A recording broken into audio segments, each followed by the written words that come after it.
Welcome to the Positively Star Wars Senate podcast. This is Obi-Wan Kenobi. May the Force be with you. Looky, Senator. He's a Jedi arriving. Let's make this official.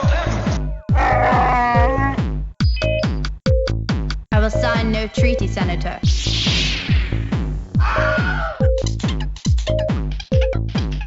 I am the Senate.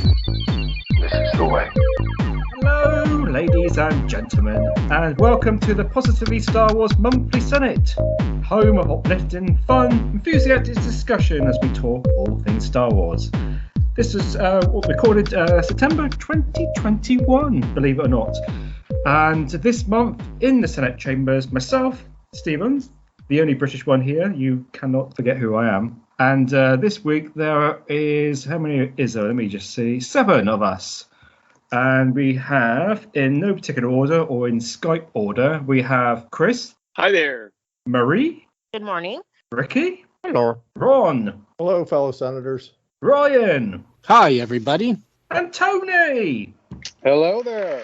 Good to be back. Yay, Tony. Yay. Round of applause for Tony. And yes, and important to remember that if you like what you're hearing, don't forget to subscribe on whatever podcast app or whatever thing you're actually using. And remember that we are on various social media platforms. And Ricky can just remind you quickly of... you guys can find us on Facebook. We have a Positively Star Wars Facebook group that we're all in, and we can all, if you want to interact with us there. Also, we are on Twitter at PSW Senate and on Instagram at PSW Senate Podcast. Or if you like, you can email us at positively-star-wars-senate@gmail.com. We have got plenty of room in our inbox. Yes. Yes. Okay, so what are we talking about this week? Star Wars. Bad. Wait, no. Star Wars Visions, the new Matrix movie. Oh no. I haven't seen the trailer yet. So Oh, It's amazing. I haven't seen it yet either. I've probably watched it 6 times. Yeah, I got And it. actually, don't blame you. just before this call, I was watching The Animatrix. I just finished that this morning. Oh, so. yeah. Wow, I haven't seen that. I haven't watched that yet. I haven't watched that forever. I have seen it. Can you believe it? What? No. I fell out of my chair. Not a second time, but I watched it not long after I saw the films. I thought, oh, I've got to watch this stuff. So my friends convinced me to watch it. It's on HBO Max, so I'm probably going to do a rewatch of the entire series in December, but I couldn't help myself and watch Animatrix since I've been totally enamored with reviews on the movies and breaking down trailers, and I'm like, okay. I even, unfortunately, removed my Mandalorian background and changed it to a Matrix background on my phone, so... You're Traitor! Judas! It's the same background I had since the release of, I right? think, the second season. Do you know when the first movie came out, I boycotted it because it came out like around what episode 1 was going to come out, and so everyone kept saying it was better than episode 1. So I'm like, I'm never watching this movie. Wow. Yeah, they both came out in '99, and that's the thing. Like, I remember waiting in theaters. No, I rented that one. I have no recollection of ever seeing the prequels in theater. That's the really weird thing for me. I have no idea what was going on in my life where I did not see that. I remember that How episode old 1 are was you? only on VHS. When the Like 17. That was all that 16 hype then. didn't. I mean, the teenagers' years. Yeah, my Star Wars was light during my teenagers' years, but all that hype didn't catch up with you. That you don't think you saw them in theaters. No, I have no remembrance of watching it, but I do remember going to the first time I seen The Matrix was on video, and it blew my mind. So I seen the other movies in theater. I watched all the Lord of the Rings in theater, but I watched them in like Mystery Science Theater 3000 because I didn't even know what Lord of the Rings was. Really? So, Yeah, I didn't know either till the I had movies no came out. idea. Me and my friend went to the first one making fun of it like crazy. I had no idea it was even a trilogy because the internet didn't exist. So I had no idea it was a trilogy. So I'm just like, what kind of ending was that? And this dude turns around. He's like, it's a trilogy, man. And I was like, sorry, dude. Like, I had no idea they had Harry Pete. You're like, there's only one trilogy.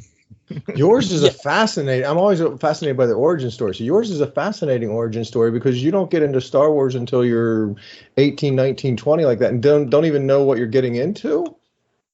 No, yeah. Well, I mean, I watched the first one. I watched was Empire in theaters in '96 when they re-released those in Oh. theaters. Yeah. 97, yeah.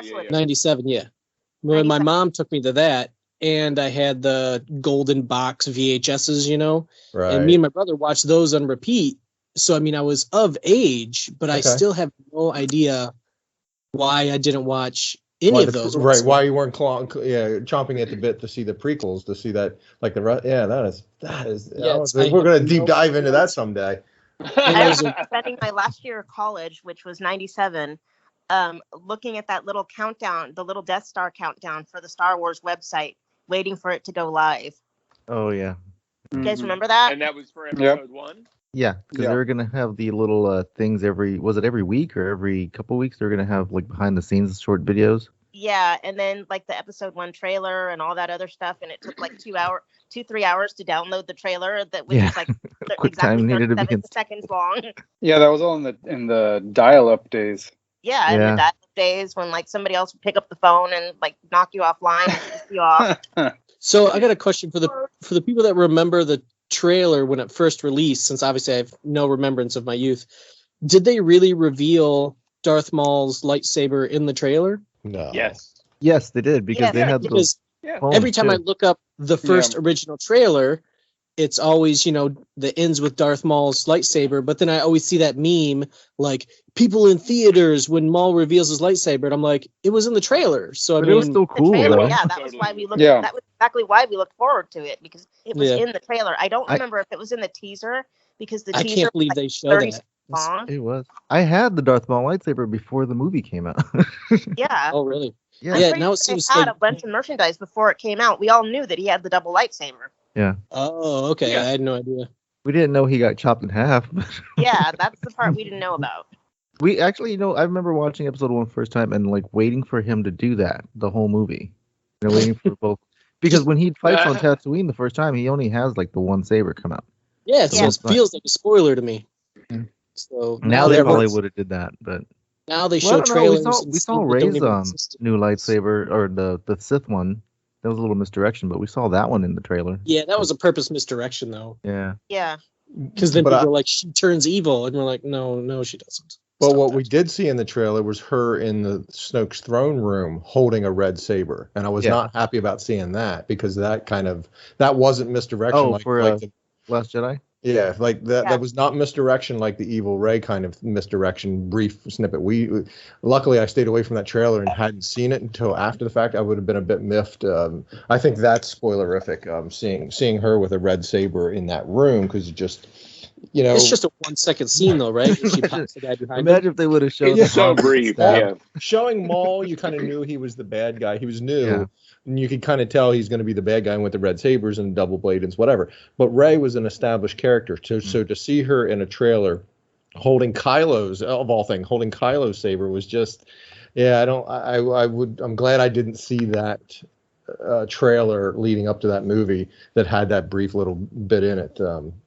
Trailers are so deceiving now. I watch maybe the first 2 trailers and then I don't watch anymore. They're so deceiving now. Avengers did it. Star Wars Matrix one just like 8 times right now. You're a bit. It's the first trailer. Yeah, it's the first trailer. Oh, the first year, okay. I watched the first 1 or 2, and then that's it. It's the master of all misdirection. Rogue One, wasn't it? Yes. Yeah. I was just going to say the same thing. The Rogue TIE One fighters. had a ton of stuff that was just, the TIE fighter was the most offensive ultimately. Yeah, I was But there's a lot of waiting for that dialogue in all the trailer. film. Yeah. I wonder why they- She's up at the top of the tower now. She's out on that balcony thing. Here it comes the TIE fighter. Where's the TIE fighter? Nothing. What? No, they just cheated us. We didn't get out of the cock-a-doodle car. Yeah. I've learned from that. Endgame, Suicide Squad, they all did it. I wonder if we ever get to see that other version of that film. Rogue One. They must pretty much have it all. That they have a content needing machine, potentially. Not that Disney Plus that's going to drive subscribers to have some alternate Rogue One kind of thing or whatever, but to have something like that and put polish on it, or how polished it was ahead of time would be the thing. Might be the 25th anniversary of Rogue One. It's funny because on Battlefront 2, when you're doing the, if you play multiplayer and you're doing the Rogue One area, I don't know if it's still there, but Yeah, you're running on the beach with Jen, and she has the data pad in her hand, and you're trying to get her back to the ship. Because I'm like, she never did that in the movie. But that's like one of the missions. That was in the original cut also. Yeah. So they must have been making that game before they switched everything up. Yeah, there was a I did shot read of a bunch her. on that. Like the alternate ending was they were supposed to survive and stuff like that, and that's what they filmed.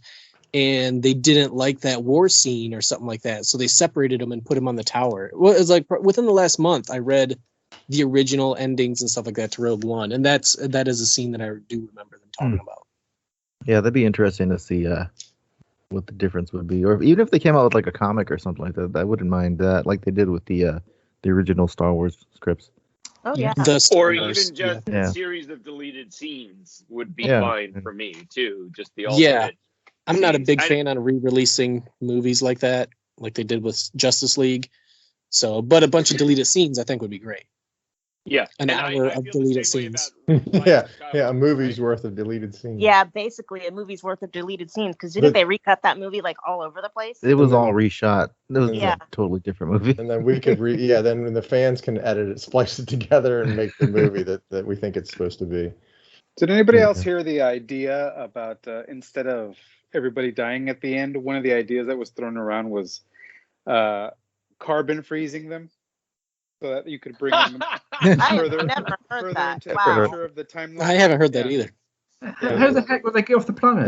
Who? That was what, like, no, I guess just, like at the end or something. Somehow they'd get carbon frozen. Probably not all of them, but for sure, Jin and Cassian. Just no. And then that way, they could bring them further in the timeline. Just and freeze them, and they'd be either. You need the chamber. It's a thing. That sounds such a fan.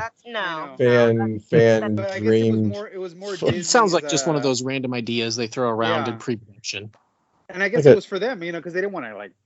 When do you see them kill off? Well, sure, you're done everybody. If you kill off the character. How are you going to make Rogue 2 if they're dead? You know what I mean? It's like, so I think one of the ideas that they had, obviously it was just an idea, like somebody was just throwing things around, see what sticks, was that to have them frozen in carbonite, and then you could freeze them during the OT. They were in a death stick and enhanced fog when they were thinking that idea. Yeah, it's like when you make dinner, you're like, let's freeze it and save it for later. Yeah. I don't think that would fly, especially in the face of like nuclear annihilation, like they clearly were. Yeah. With the Rogue 2 idea, you could do with a completely new cast of characters, same group, rebels. Tell a different story. On Empire Strikes Back, that one guy Rogue 2. Yeah. Who said doo-doo? So I want more Star Wars story, because part of my if I get asked what our recap in Star Wars is, I rewatched Solo, and man, that is just a fun flick. I am sorry for anyone that doesn't enjoy that. It's a fun Star Wars story. I'm on that train. It gets better every time I watch it. Yeah, I love that movie. I always have. It's such a Chewie-esque movie, and I love Chewie. Vince actually feels that that's his favorite film of all Star Wars, because it just has the right balance of fun and characters and a little bit of darkness, but not a whole lot. He doesn't care for Revenge of the Sith or Rogue One, because he can't show those to his kids yet, because like his son is like 6. And so he feels that Solo is just like the right entree into that's true. all of that stuff. It Yeah, is. so it's really interesting to get his perspective on that. Yeah, and it has a lot of Easter eggs. It really is too. like a kid adventure-esque movie now that I think about it. Yeah, because there's no really anything too heavy, Right, exactly. Han kind of takes out Beckett at the end. Yeah, but that's takes Han. out Greedo too. Yeah, right. We talked about that last time, that Star Wars, they blew up an entire planet and it didn't affect kids, like your buddy with the 6-year-old. We saw that in Star Wars, and we handled it just fine. Now, granted, Rogue One, it's on-screen death. It's a little bit more in your face for a kid, but somehow we managed to handle it. But anyway, yeah, it's a whole lot of fun. I really enjoy I find myself enjoying the Han turn where he's in Dryden's office, and when Enfys Nest comes flying out and hits the sand with just that whole turn. It was just it was a whole lot of fun. Glad I rewatched it. So so this month primarily on the agenda is we should be discussing Star Wars Visions, which had the trailer out very recently. We should also be going over the Is it Star Wars Gallery? Is that what they call Star Wars Gallery? The one with the Mandalorian season 2. One with the Flannery, one with Luke. And we shall hopefully be talking High Republic stuff with our resident expert, Ryan, who is our High Republic correspondent, live on the field. Live from Starlight Beacon. Yes, that's what we should do, shouldn't we? But first off, as ever, we will go round the table to see what all our senators have been up to in the last month, Star Wars wise. And once again, in Skype order, we will start with Chris.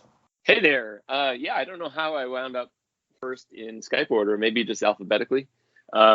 But I'd say that the biggest thing that I did this past month was I did finish Rising Storm, which was part of the High Republic series. It's now been the third of the High Republic audiobooks that I've done. And I was a little less enthusiastic midway through, but by the end, I was really enjoying it. So, yeah. And then the other project that, some of you may remember that I've been working on is this Alec Guinness audio thing, which maybe I'll talk about more in an upcoming Senate. But I didn't get any progress done on that because I've been working on my own film, and I'm actually gearing up for a film festival submission for my own film for tomorrow. And so I'm actually working like mad on that stuff, and I'm actually working on visual effects while we chat. So faster and more intense. That's right. That's right. The master of multitasking. Okay, and they say men can't multitask. Right. Next up, Marie. Let's think about that. I haven't done a whole lot, but I did. Next up, Ricky. No, I'm not done. I did start rewatching Rebels, but I'm not very far into it yet, just a few episodes. Watched the Star Wars Galleries. We'll discuss that a little later. And I did start reading Into the Dark. I'm not into the High Republic as much as, say, our High Republic correspondent, but I do want to read bits and pieces just so, I'm a little bit more familiar with that world. And that's really it on this end. Very good. Okay, it all counts. And yeah, Ricky. Hello. Let me see what I've been feverishly reading Rising Storm before Ryan kills me. I'm nearly done. I'm so into this book right now. Like it's I think this is actually my favorite book so far in all the ones that I've read. I think it's mine too. So it a lot more action, a lot less. Well, I guess we'll talk about it later. But yeah, no, I've been enjoying that. And then my daughter and I's marathon that we've been doing, we did finish Mandalorian, which was fun rewatching all that, especially after watching that Galleries thing. Just to enjoy it for the second time, because I feel like I just breezed through these as they were each week, and to be able to sit down and watch them again, it was good. There's a lot of stuff I missed, and it was really neat. And then we did start watching Resistance. I think we're like 3 or 4 episodes into that one, so I think I'm gonna watch probably most of season 1, and then we're gonna split and watch TFA, and then go back to season 2, and then watch TLJ. So that makes sense. Yeah, that should be pretty fun. So. Looking forward to that, and I think that's pretty much it. I didn't buy anything this month. That's so odd. Oh, I did get a shirt. I got a Clone Wars t-shirt that I found, which was kind of awesome. So it was just random. Just on the street? At Five Below. I was surprised they had a Clone Wars shirt. And like I was at the grocery store last week, and I was wearing it, and some woman and her husband walked by, and the guy had a Star Wars shirt, and he was with the kids, and he walked the other way, and she asked me, "Where did you get that shirt? My husband would love it." So it's always fun when you're wearing some Star Wars gear, and somebody stops you, and they're a fellow fan. So, but yeah, that's pretty much it. Yeah, just reading the book and finishing the marathon. So it's been fun. Okie dokie. Okay, Bron. Hey, Chancellor. Hey, fellow senators. My Star Wars consumption this past month was from a video standpoint. I found myself rewatching, sitting down and looking for something to watch, and ended up rewatching Solo, and that is just always a fun ride. Really enjoy that movie. As previously discussed, it's just a fun Star Wars story. So I was happy to take that on again. From a Star Wars consumption standpoint or whatever, the tragedy that is this day and age where brick and mortar stores, a local, it's not local, but it's somewhat close. It was on the way somewhere I was going. Disney store is folding up shop here in the middle of September. So I perused in there to see what they might have that struck my fancy and tickled my Star Wars on clearance, and found just one trinket of note, which was a BB-8 Mickey ears ornament type of thing. I'll post it in the chat. It's kind of hard to describe, but it was a cute little Star Wars bit of consumption for me to add to the collection. A neat little BB-8 bauble. It's like a Christmas ornament. It's about the size of your fist. But yeah, it you can see in the pictures it met the requirement. Had the clearance sticker on it, so I'm a sucker for Star Wars. Sucker for clearance Star Wars. Of note, if I get back by there, they weren't cheap enough for me. The various, if anyone's familiar with the latest Disney thing is like these keys, I don't know how they're 6 inches, maybe not even that tall or that long key that has, some graphics and printing and iconography on them for various things. And there were Star Wars ones and there was Grogu ones and May the 4th ones that were commemorative of May the 4th or whatever. And they had them by the caseloads, it looked like. So I try to get back by there on like the next to last day or the last day of the store closing to see if those are reasonably priced, because they're neat and all, but they still weren't discounted enough for what they were. But it was a bit sad, a bit tragic to see the quantity of those things that existed. Obviously they mass produce those and make them out like they're exclusives or something only for the day, but they obviously had a warehouse of them somewhere as they ended up in this. Is Disney it like store. a key you could use, or just like an ornamental one, like a key to the city looking thing? Yeah, it's a key to the city ornamental type of thing. Something like their pins. Oh, they did have pins. They did have the Lucasfilm pin, and there was another Black Spire Outpost pin for the Disney pin collector types. There were no of those that was there. But again, just it's like they were marked up to be marked down. They weren't at any great discounted price. But yep, that's my Star Wars consumption for the past month. Kind of light, but I enjoyed it. Very good. Okay, and Ryan. So I didn't realize it until looking back at my notes, but it appears that I've been on a mad, feverish run for reading as much as I can on Star Wars. I believe last I finished Rising Storm, and I said I started Into the Dark. Well, since then, I've finished Out of the Shadows. I finished Out of the Shadows. I read and finished Race to Crash Point Tower. I downloaded my first audiobook, Tempest Runner, and I finished that in like 2 days. It was only 6 hours, but, put a headphone in at work and don't talk to anybody. It goes pretty quick. So I finished that. I've been reading comics. As far as purchasing, I discovered the George Mann set of books where it's Star Wars Myths and Fables and Dark Legends. And I kind of really started wanting those because I've been struggling to try and learn Dungeons and Dragons. And the covers of Myths and Fables is a Jedi standing in front of a huge dragon, which might be a crate dragon. It looks like an RPG book. Yeah.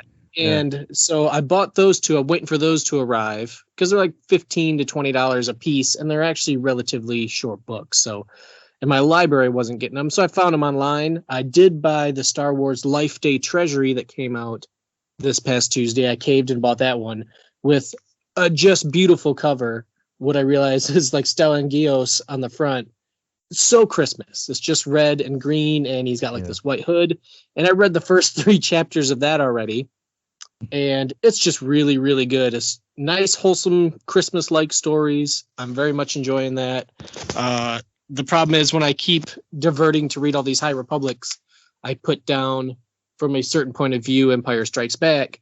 Not stopping it. I'll pick it up every now and then and read it, make a quick note on the chapter and move on. So again, I'm glad that that's an anthology and I can jump around on that because my Star Wars reading list is quickly becoming backlogged of things that I need to read and other random books. So, and then on top of that, all the comics, the Monster of Temple Peak and stuff like that. I finished all those. So unbeknownst to me, I became the reader of the group, and I'm just picking up everything that has to do with new Star Wars, including Bounty Hunters, the main story. So keeping up on all that, making notes for whenever we do come around to it, I'll be ready to discuss. You'll be heading those discussions, I think. Okay, that was kind of my thought. Points, and people could jump in. Well, see, this is good for Ron because Ron doesn't read any of them, so you know. That's my thought too. That's why I make a lot of notes, so then Ron can kind of chime in if he reads the main books.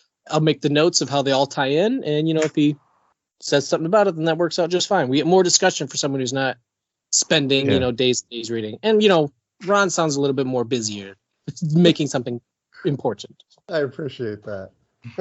Well, for the listeners that also might not be consuming the read, don't single me out. Ron's busy not building his sail barge. Yeah, exactly. Still in the box, Stephen. Still in the box. Still in the box. Well, it's going to be pristine. You can probably sell it for double the price by the time. Ron, send it to me. I'll put it together for you. And then send it back. No. And then I'll keep it. Yeah, no, he purposely left that part out. Okie dokie. Right. Tony. Yes. What have I been up to? I watched the Mandalorian Gallery. Bad Batch, was that within this past month? Finished watching that, I think. And as for High Republic, I'm still avoiding that. So I'm not. I started with the first book, and then I didn't get very far into it, and then before I knew it, they were on to the second and third, and so on and so forth. So I'm kind of I'm a very busy guy too. Not unlike Ron. So I'll get to it one of these days. And I think that's it. That's all I've been up to. I don't think I'm sorry. I started watching, doing a rewatch of Mandalorian season 1, and I think that's it. That's all I've been up to. So I just got to ask, chiming in, not to cut anybody off, but are you avoiding them just because you feel like you're falling too far behind, or you're not interested in the story? I think it's a little of both. I think when the books, the first one, when it first came out, we were all in the group. We were really excited about it. And we all started, and somewhere in there, I don't know what happened, that I just didn't finish it with everybody else.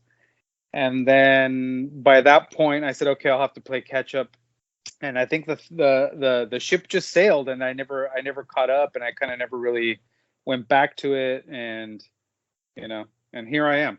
So any tips? It's just funny because me and Steven didn't even plan on reading any of them, and then everyone was let's start reading, and then and make a little book club, and then now we're 14 books in. Yeah, and I mean, I was one of the most excited ones when it started. I remember, and like you said, Ricky and Steven, and I forget who else. They were, some of us were really into it, some of us, weren't as much, and then in the end, it seemed like it kind of flip flopped, and for me, that I was very excited about it. I ultimately never continued with it. I can't really speak to why. It's just, I don't know. I know personally for me, I stopped and put Light of the Jedi down for a week, maybe even 2. And then it wasn't until 2 weeks later where but the problem was when I put it down, I'll distract myself with my phone or something that's not really worth the time, rather than something wild. But it's, so I stopped that for 2 weeks, and realistically it hits a slow spot in the middle. Rising Storm, I think I even put down for maybe a day or 2, but I was making a lot of notes on it. But when I just had to convince myself just to sit down, read it, get through whatever slow part it may be. And then realistically, after a couple chapters, it almost reignited my interest in reading Star Wars again. I don't want to say the book did it as a whole, but just any book that I read, I stop halfway through, except for anthologies, because it's a new story every chapter. Yeah. So my very small mind, where easily gets distracted, can be like, well, it's a new story. It's a new story. Where full-size 500-page books, they get slow in the middle while they got to build everything back up. And then I just happened to be at a part where it started to build back up.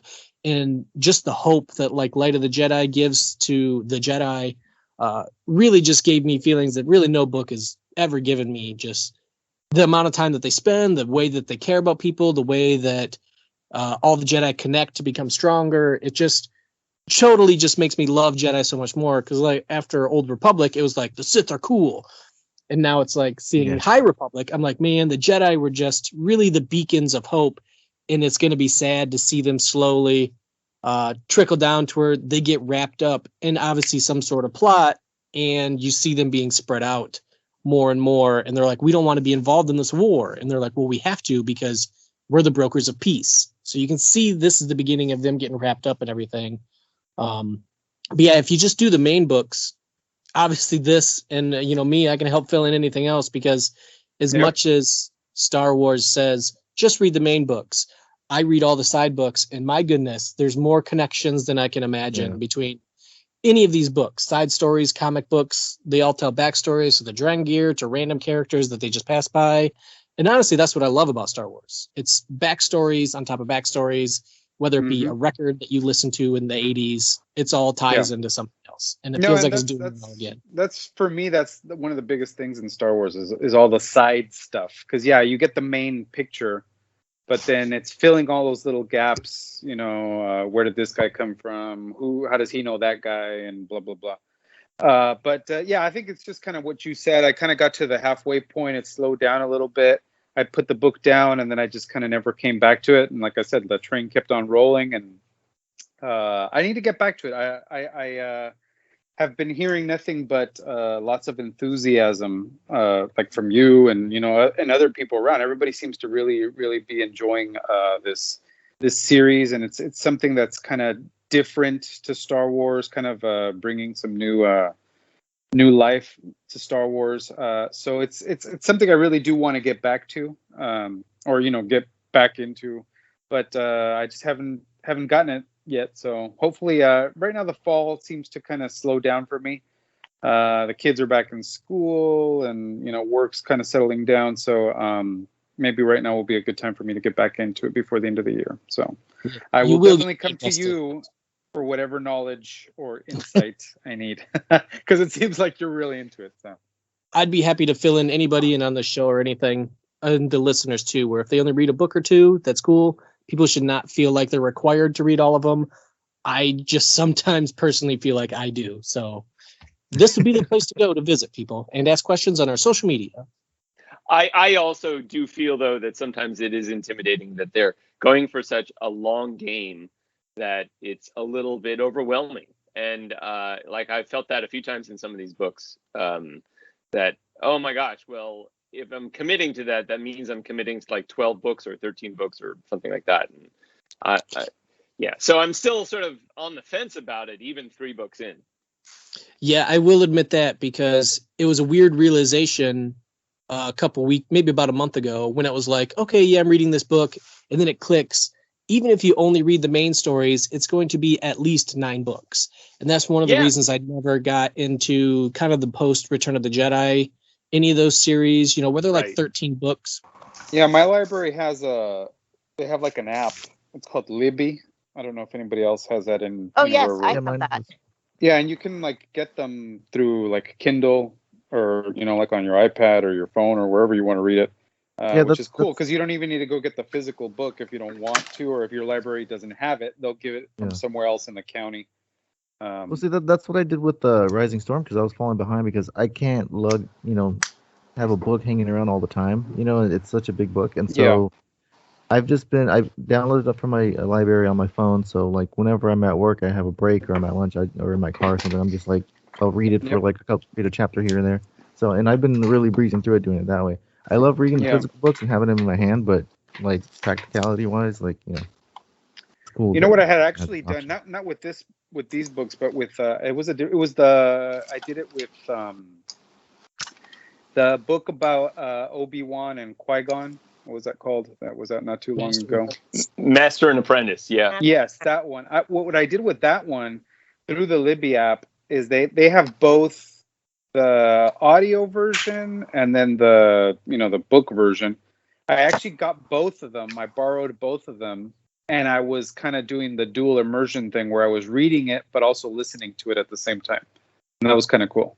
That's great. Yeah. So I don't know. I might try that with the High Republic books. See if that kind of gets me over the hump in the middle. After listening to Tempest Runner, I really did kind of feel like, I'm like, man, I'd love to hear Light of the Jedi and Rising Storm, especially Rising Storm, in audiobook, because Tempest Runner isn't a book that's being read to you. It's designed to be a movie that you're not watching. So I It's was kind of like a lost radio at times. drama. Yeah. Like a radio Yeah, so I was play. lost at times when I didn't know what characters were talking, because in books, when they're being read to you, it's, and so and so says, and then all the sound effects and stuff. But in Right. Tempest Runner, I just had to depend on the voice cast to be like, okay, that's this character, that's this character, that's this character. So it's like, it's not the best book to jump on for new audio who's never listened to audio like me. So I do Right. wish I could find some original ones and re-listen to Rising Storm, or Light of the Jedi. Those books just sound amazing. And I literally, in the chat, I'm a sensitive guy, I'll admit it. One of them, somebody sent like a trailer to Light of the Jedi, and it literally made me tear up just by the sound quality, the music building, again, the hope of the Jedi. I love the Wow. Fallen, and then the rising back up story, dust yourself off. And, I'm that type of guy that's like, yeah, the Matrix, where he dusts himself off and music swells and The he's cool like, bring thing it. It's about just the like, audiobook, for what do you call it, Light of the Jedi, you can actually hear the music that the Nihil are playing. Who, Oh, yeah. the Having crazy listened beat Yeah. punk or whatever. yeah. That's Yeah. fantastic. Having Yeah. listened to a little tiny bit of Light of the Jedi, it is a little bit formatted like a radio play. So I think you'll enjoy it if you do listen to it. I say the voices are quite consistent across the books. They obviously, I think they must have cross communicated because Well, one Martian most of them Row are one- and the Drengir, they do the same voice effects. I believe it's all one guy, honestly. It's Well, Mark no, Thompson, isn't it's it? changed. It's changed. I Yeah. think it's all Mark Thompson, he's become legendary within the audiobooks circle for Star Wars, and he does a phenomenal array of voices. And after you listen to a few dozen with him, then you get to know him a lot, and the sort of standard voices he goes to, but he still winds up pulling new things out of a hat with voices like all the time. Yeah, his he's voice amazing. for Martian Row, I think, is just fantastically creepy. Hello, I am Oh. Martian Row. Yeah, it's very slow and deliberate and very disturbing. Me, Tempest Runner Me? has like 10 people cast. So Yeah. that's all right. that's my Drengir brother. Meat. Well, Yeah. actually, he doesn't do Mark Thompson. He doesn't do Crash Point Terror one, and the chat is quite consistent on the Drengir in that one as well, and how they sound. Which I say, we're still doing around the table, a bit extended around the table.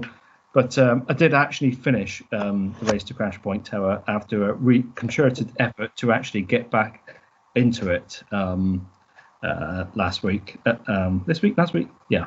So I'm pleased to say that I did actually finish that. So I'm collecting my medals soon. Did you finish Rising Storm, or you read that first? No. I'm still stuck in Oh, that. yeah. Still stuck where I was a month ago. But no, I will probably return to that one. Now, I wanted to get this one out of the way because I started it and it was shorter, and I thought this might be a good way of getting me back. You didn't finish Rising Storm? No, No. that's why I'm wondering, because I got to a part. thought and you I'm like, did. wait. No, I didn't know. I can't remember where I am, but I'm probably no more. So is it only me and Chris that has finished it? Wow. I think so, Okay. yeah. Just the two of us. Those Yes, two books two books. intersect at one point. Oh, So, everything intersects all over the place. I mean, Like Yeah. they literally intersect at one point. So Yeah, that is an interesting book to spawn off from. I'm eager to read Crash More Tower now that I've passed a certain point in Rising Storm, just to see. It's a quick read. It's decent. obviously, I'm not bothered about all the. Just as well, I'm not, because if you read the comic, different series are all over the place, and you know what's happened in the different areas and stuff by just reading other stuff. So I'm spoiled all over the place because of not reading them in any specific order. Because I was going to read them in chronological order of release and stuff, I probably would not be finishing Light of the Jedi by now. So it's just as well, read them out. It's just like it used to be back in the days when the comic series, you read stuff and they reference other things you haven't read and all that kind of stuff, and it doesn't really matter, I don't think, to a huge degree, unless you really hate being spoiled. I suppose it might matter, but to me, it doesn't. I hate spoilers. Yeah, Ron, you had a question about something? Well, it's just for those that have partaken in the books, would you say that, like you said, it's a daunting undertaking because there's a number of them, but could you jump in or just read any one book and not be completely lost? Would the book capture you? Are the books in a manner that they might capture you in a way to go, ooh, I want to go back and read? That I guess I'm trying to ask you that you would want to go back and read more and find out about it versus you have to go back and read and find out about it in order to understand the book you may have jumped into. Is it very serialized? I don't think it is.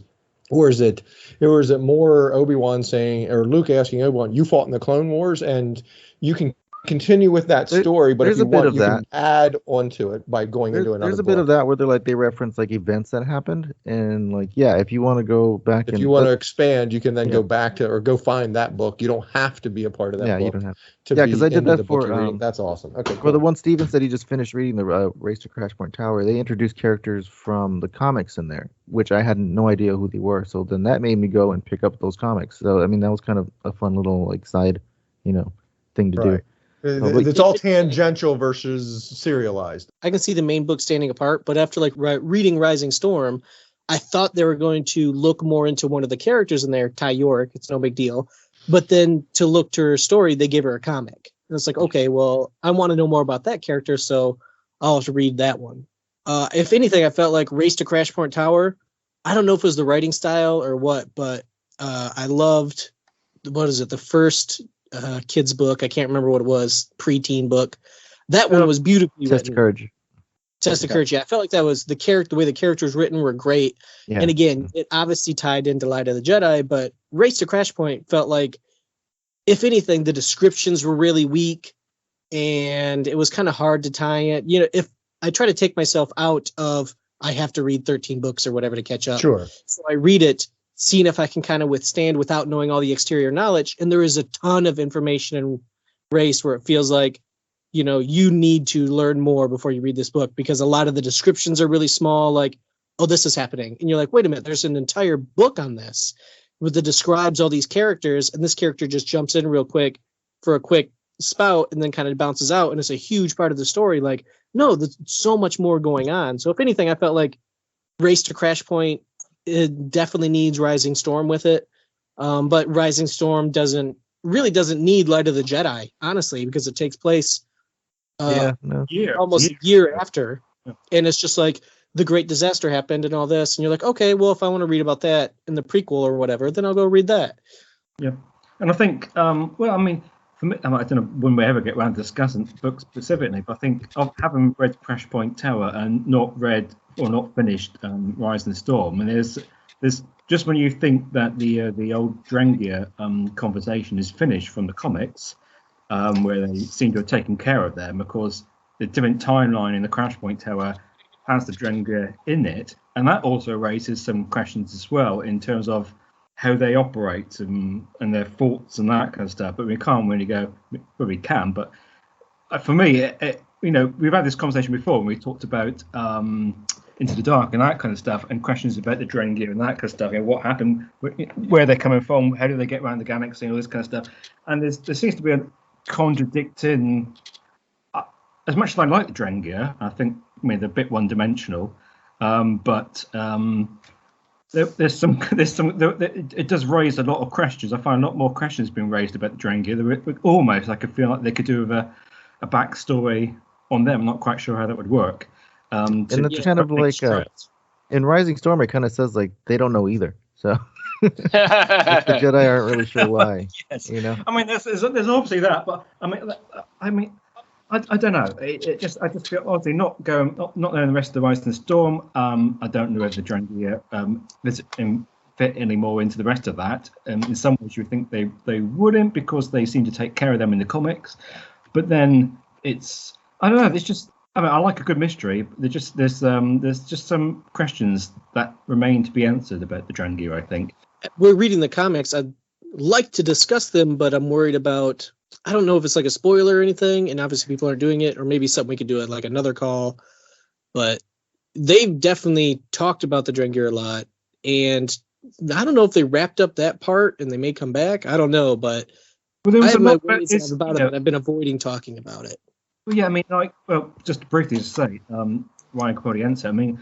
Into the Dark, we've got this whole element of how Yeah, well, when it comes to the Drengir, how this dark side to the Drengir and that kind of stuff, and how they produce hallucinations amongst the Jedi and that kind of stuff.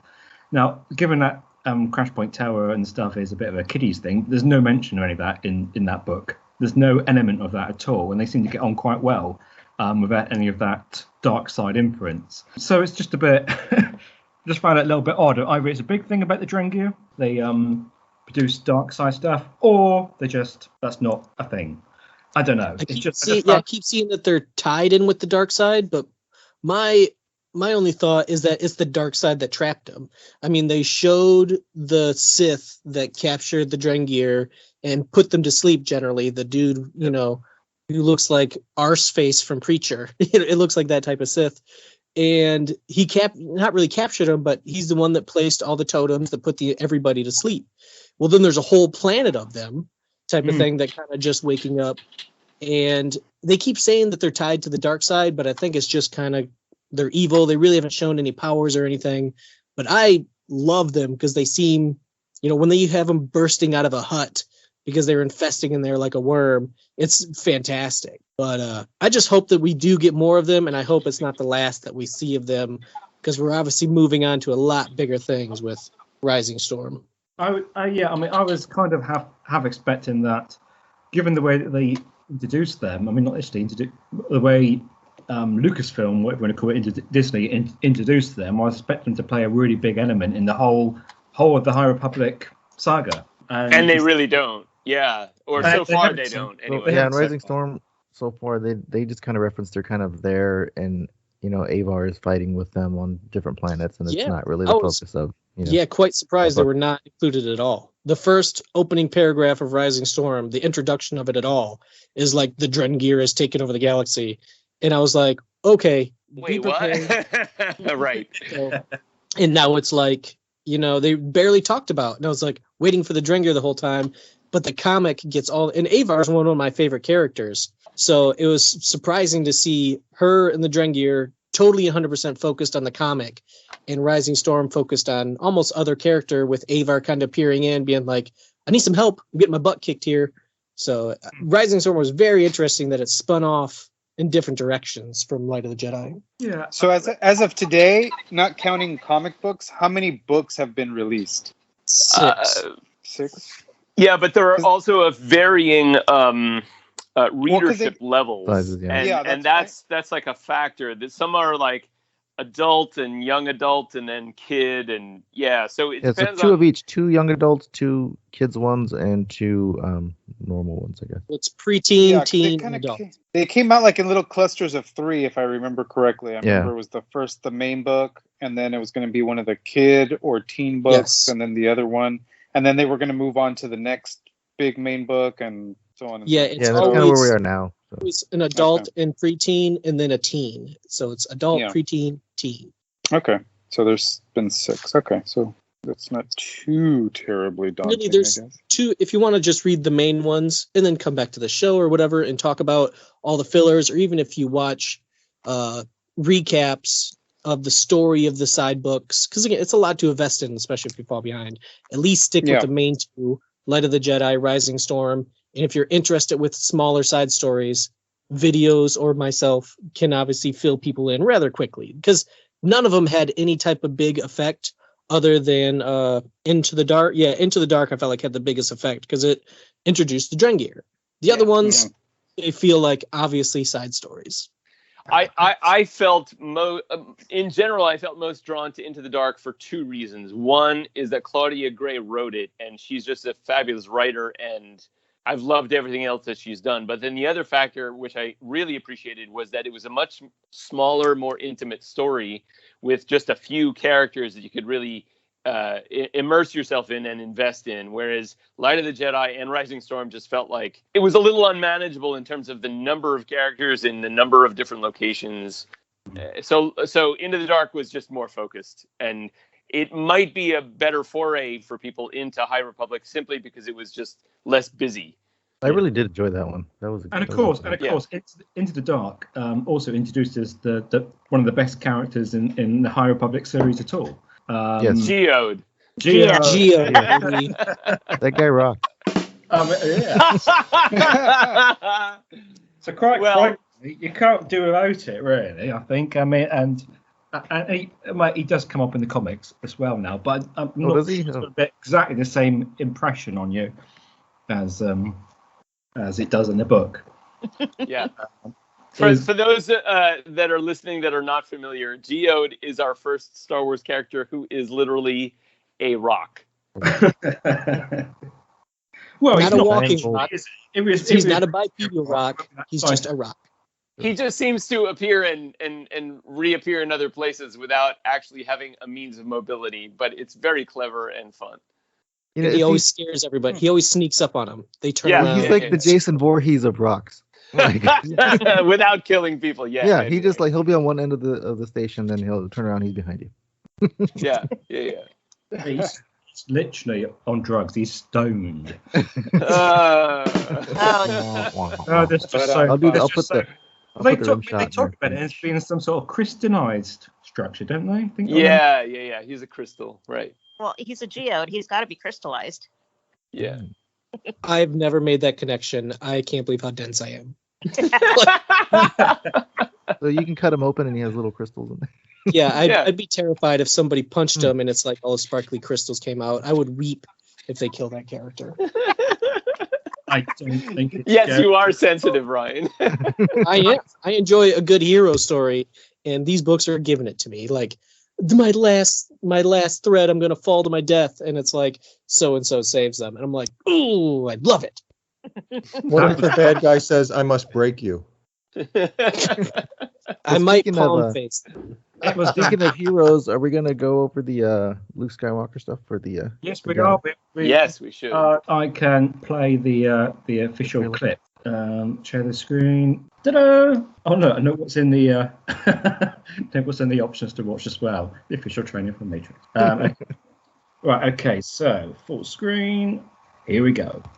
This job is great in so many ways, and I think people think the job is great because we get to tell the story, because we do these effects, because we get these experiences, because we go to Celebration, right? But also great is just standing on the side and watching somebody. You know, again, like I said, I saw that child inside John that he experienced Star Wars. I sit there with Peyton. You see your crew just staring at Mark, and you realize they're remembering what it meant to them. And you realize that you've been a part of constructing something that's giving that experience to people, this good feeling, which fundamentally Star Wars should deliver a good feeling, an uplifting feeling in you and your family, your kids, whatever. Tear. Very good. There is the in case anybody didn't know who that was Dave Filoni, by the way. No hat. I know. What's that? Like Mando takes off his helmet and he takes off his hat. Like, what's going on? I was just thinking that's just great acting by the stormtroopers just lying there on the floor, isn't it? I mean, that's like Geode acting, isn't it? Just resting there. Yeah. Don't you dare drag Geode down like that. So, what does everybody think of that? I watched it, by the way.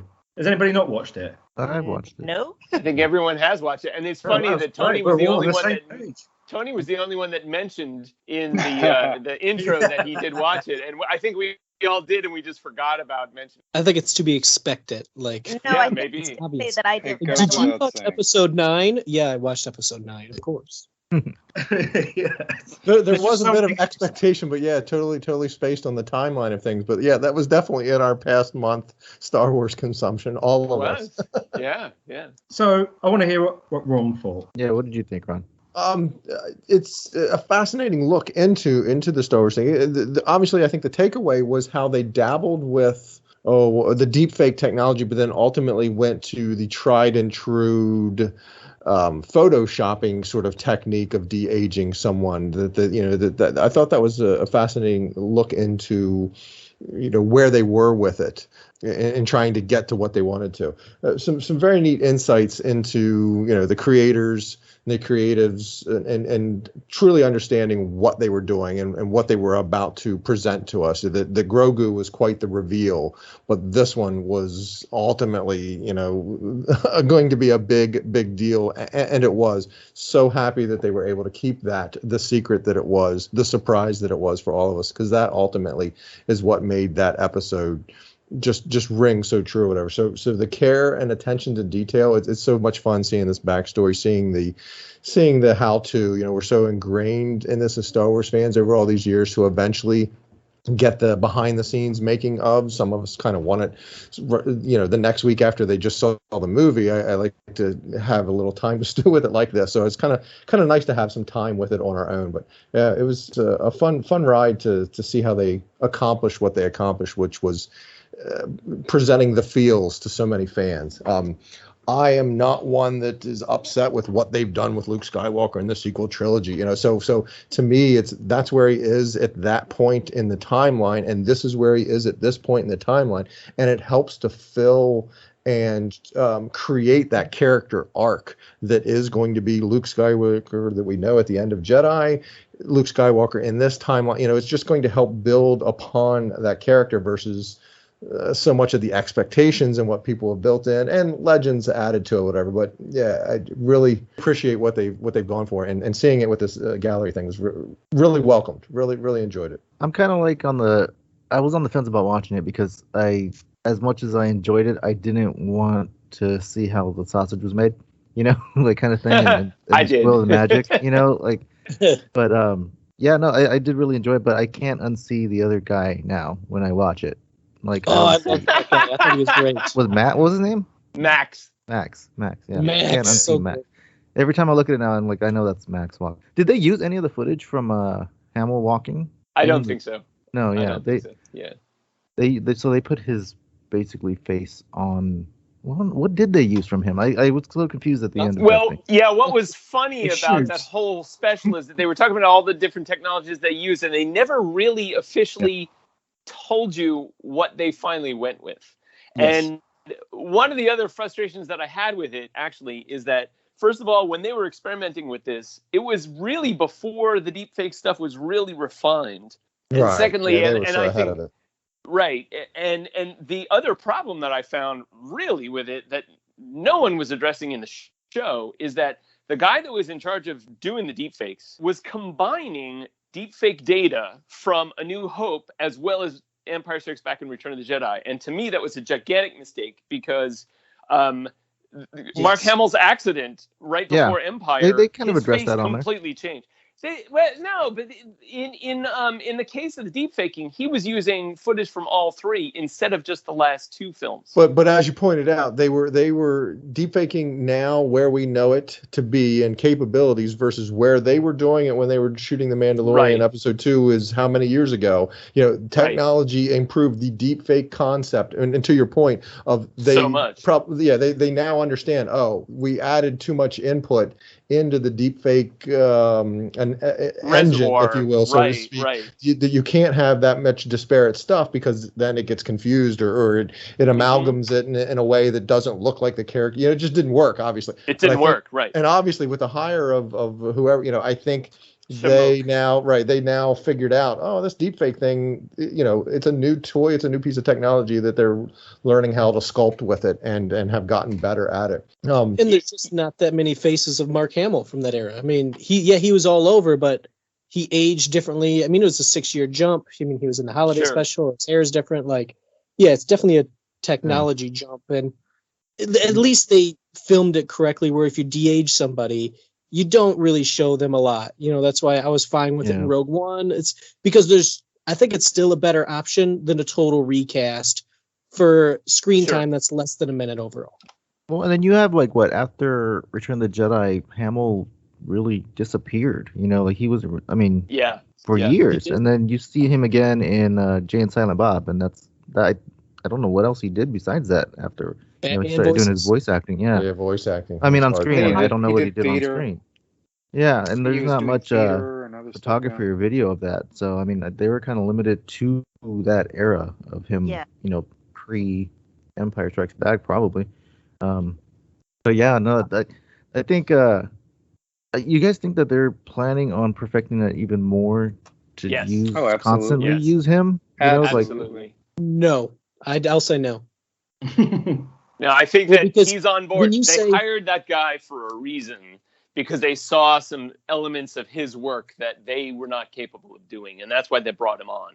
And that's something that the show doesn't really talk about. Yeah. Do they go back and fix this?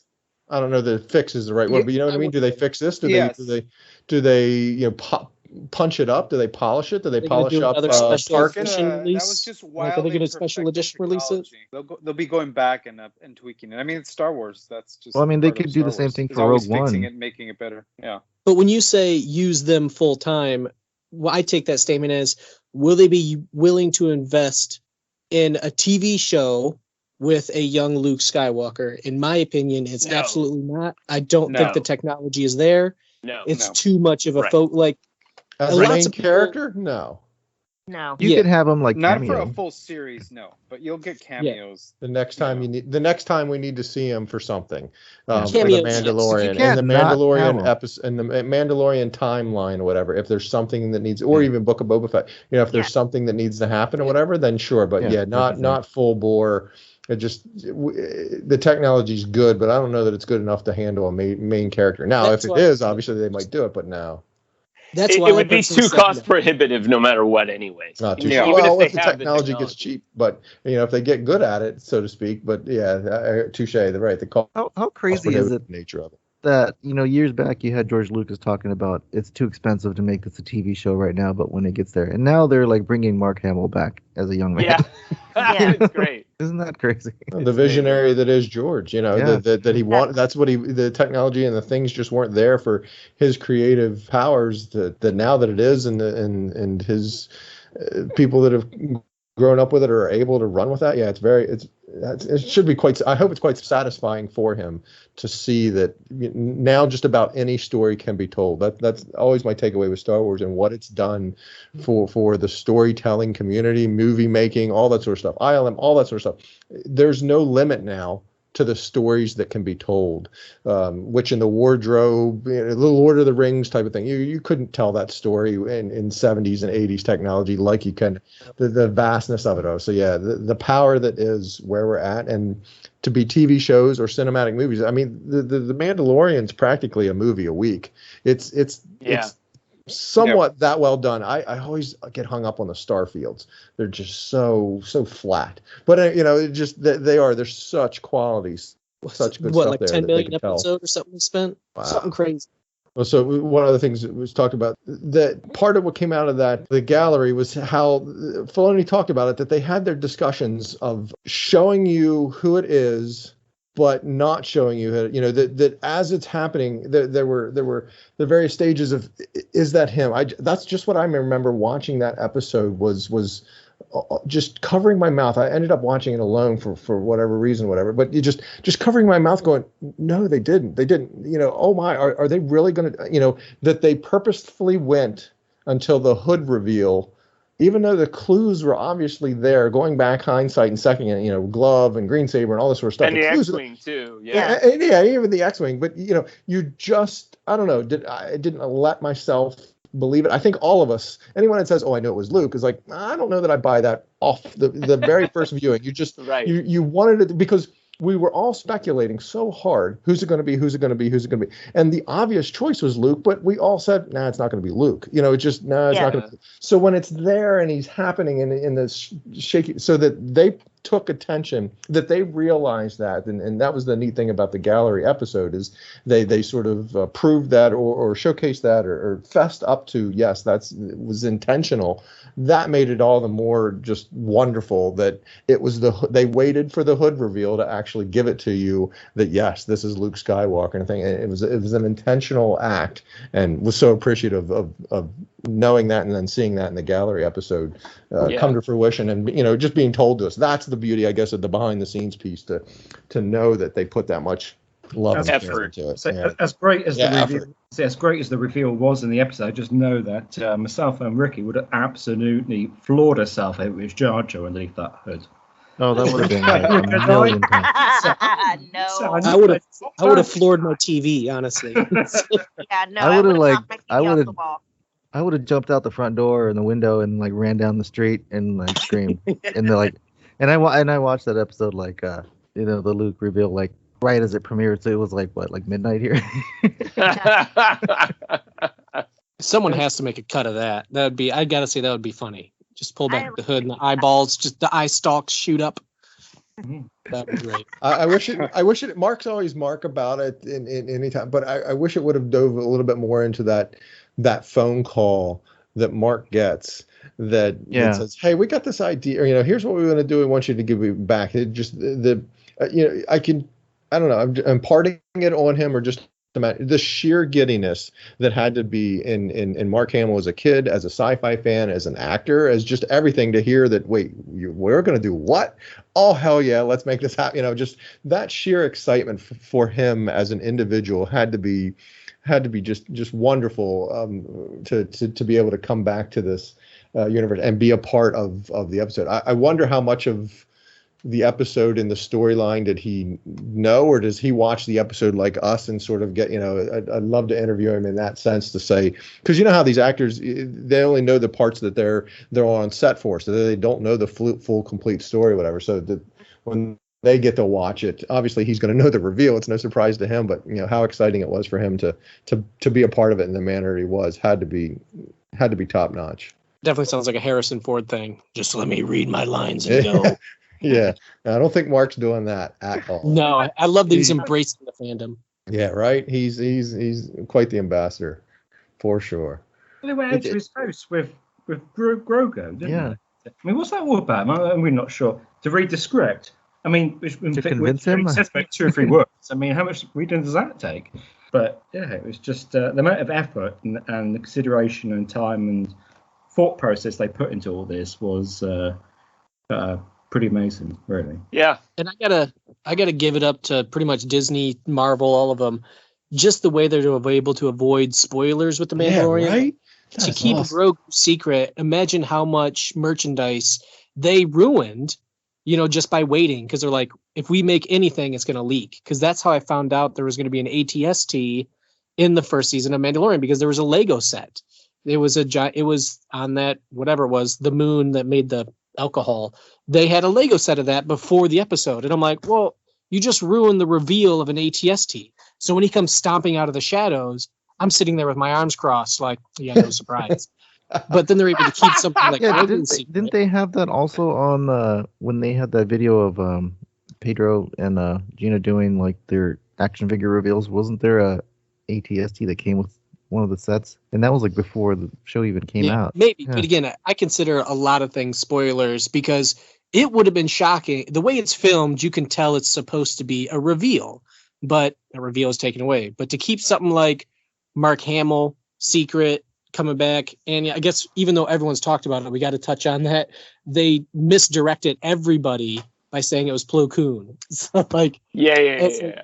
That's clever. Where you write it in a script, because these scripts leak. Who was it? One of them, Finn. The actor's name slipping me now, but I believe he left his script in a hotel. John Boyega. He moved. John Boyega. It was under One of them that. left their script in a hotel, but it's clever. I feel like, especially this day and age, companies are starting to realize they need to get around spoilers, so they'll purposely misdirect character names. And using Plo Koon is like, oh, that's kind of weird. I mean, nobody really gives a dang about Plo Koon, honestly, except for big fans. I mean, most people probably don't even know his name. Who? You know, With from the a chicken in his head? Well, Yeah. so if you know Filoni, Filoni had the ties to him. So, but yeah, we thought he was dead. So I don't remember. I don't remember hearing anything. But then I wasn't following or trying to chomp at the bit on Reddit or anything like that to try to find out who it might be. I wanted it revealed as it was. So I think there's part of that the fans don't try too hard, and then there's the love and the people that are making the thing that's and they obviously limited it to the 16 people that needed to be on set, or however, the very small number to actually know he's there. But those people hopefully are Star Wars fans, and otherwise just not industry and get it. I think like the whole like speculation of Ahsoka overshadowed everything because everybody was like fixated on that. You know, like that was leaked and that was all. You know, but I think that was purposely done just to throw people off the scent. You know, and then for him to say like and put Plo Koon in there, you know, Plo Koon was kind of Ahsoka's mentor. You know, on Clone Wars. So I mean like, that would make sense. But yeah, I think everyone was just so like, oh, Rosario Dawson's going to be Ahsoka, and you know how are they going to do it? Now everybody was so fixated and worried about that, and excited for it. Who would have thought that there was going to be another character, you know, from the past to come back besides her and Bo-Katan, you know, on top of that? So yeah, I honestly sat there like, is that Luke? Is that Ahsoka? Who is that? Who is that for like the entire sequence? Yeah, I didn't want to say, oh my God, it's Luke as soon as the X-Wing, because if it's not, you get let down and the reveal is nothing's ever as big as your expectations. Yeah, we talked about it. Ron was saying before, I was like that all the way up until he pulled the hood down. It's like, oh my God, it's Luke. Yeah, that was the thing. Like, did anybody get it from the X-Wing? Kind of, you know, that was our question back last year. Like, did you know from the X-Wing that it was Luke, or you know? I knew from X-Wing that it had to be him, but at the same time, I was like, no, it can't be him. It's disgusting. It's disgusting. Came down. Like it was a state of denial for all of us. That the X-Wing comes in, and I don't know that I was thinking Luke at that point. I wasn't thinking Luke till I like saw the glove and then the green saber, but I still wasn't allowing myself to think it was Luke. You know, it was that state of denial, the way it was shot and the way it was purposely done, that you're in that state of denial that whole time until the hood comes off, and then you're like, oh, you know, that was the craftiness, the artisan piece to what was presented to us, because they just and like you said to whoever said about the keeping it a secret, you know. That doesn't happen, and we are like, oh, Luke's in this episode kind of thing, you know. And the beauty part of it I remember they didn't even. That's why I ended up watching alone, because I knew it was a season finale, but it just didn't dawn on me that it was going to be like a big deal season finale. It wasn't like episode. You know? So you know, they didn't hype it up. Oh, make sure you don't miss this one. There's going to be something good. You know, it was just here's the last. You know, there was nothing to building up to it to make sure something big was going to happen or whatever. Just let it happen organically. And man, I hope they continue to do that, because they nailed it with that. We don't need the marketing, you don't need the PR, you don't need all that. Let it happen organically the way it did, because that was so much more satisfying and fulfilling and beautiful in what happened versus this week's episode. Be sure to be around your TV. You won't believe who shows up. Yeah, exactly. I think the X-Wing was a bit of a misdirect at that time, because if you remember, they had been setting up the X-Wings showing up with the Republic Rangers that were out there. That's where my head went, right? Yeah, so I know, like, my initial reaction when the X-Wing showed up was that it was going to be, you know, the guy that kept showing up, the guy that gave Cara Dune the badge or whatever. I forget his name. I kind of, you know, initially Carson Teva. Yes, exactly. Without thinking, that was kind of like my quick gut reaction. But then the minute I saw the hooded figure get out, I was like, okay, that has to be Luke. You know, it's got to be. And then, you know, then you see, you know, the gloved hand, and then, you know, then his lightsaber. You know, you see the hilt first, which is recognizable. But, you know, once it turned green, you're like, okay, that's it. You know, it's him. And then the hood comes down, and of course it was him. But I think it was. No, I was like that exactly until the hood came down. I was like, it's him. It's him. It's not him. It's him. It's not him. Yeah. I didn't want to accept it until I seen it. Yeah, you don't want to. You don't want to. I just couldn't believe. I was like, no. Idea, are you? I couldn't believe. I was having chills thinking about it now. Or just like you're just gasping that I couldn't believe they were going to go there. I was like, wait, are you really? Wait, are you going there? I just couldn't believe that's where they were going. And sure enough, the hood reveal comes off, and you're like, "Oh, okay, let's go." Let's go. Yeah, it was great. I got to give a shout out to the composer too. That Ludwig Göransson, his music made like Bo-Katan's music was a ringtone for a while until that final episode, and then the Death Troop, whatever it was, not the Death Troopers. I think they're Death Troopers Phase 3 or whatever. But yeah, their music, the build was perfect. And then the hopefulness of Luke's music. And I just love it. Because I've seen other videos where people, they're going to put the Star Wars theme over Luke's hallway scene. Kind of like, Vader had his own music over Yeah, Holy Scene. yeah. I'm like, no, Goranson nailed it. Like the way it swells and everything was just like red, misty eyed. I'm just like the music. I don't know if I'm getting older or what, but like it just happens. the way music that's builds part and of it, man. composes. You're getting older. Yeah, No, but It's inevitable. his connection with it and those ancillary things and how they all add to it. Yeah, there's definitely something to life affecting you and just getting older that it all adds up. It's I've definitely noticed it and can appreciate what you're going through. It's a fun ride. I didn't even realize that they used like the actual Star Wars John Williams music when they showed Luke. I didn't realize it at the time when I watched it because that music automatically plays in your head when you see him. You know. To his point of how well the music was done, how well the scoring was done. That I agree, Ricky. The music and the music cues and so much of it, none of it stood out to me. It was just a part of the episode that when I say none of it stood out to me, I don't mean in terms of a cool way, but it didn't stand out in terms of it. It was just organic. Thank you. Yeah, it was just a part of it. It worked all so well, perfectly. That they used the iconic Williams part in some of the Luke and R2 stuff or whatever. It just, you're supposed to hear that when you see Luke and R2, it was just there. So that was very well done as well to bring those themes and incorporate them into it and make it that organic oxygen of Star Wars that is music. And this composer's contribution to the universe, to the soundtrack, to the Star Wars soundtrack, to the oxygen of Star Wars. Yeah, his is quite good as well. I have a playlist that I put on when I'm reading, when I'm sitting here by myself reading, when I've been reading Rise of Storm and the other books. And I have like every soundtrack from every movie and show in there. So I've been listening to a lot of the Mandalorian ones, and a lot of that stuff is like awesome. Yeah, Goranson and his didgeridoo just gets me hyped. I don't know what it is. But then it's I know didgeridoos used in a center. You see Goranson, I could watch a whole episode on Goranson playing whatever it is, but then I find it funny. There's movies like Solo, how we're talking about using Star Wars music to help the scene, and then Solo introduced that the galactic theme is now canon music for the Empire.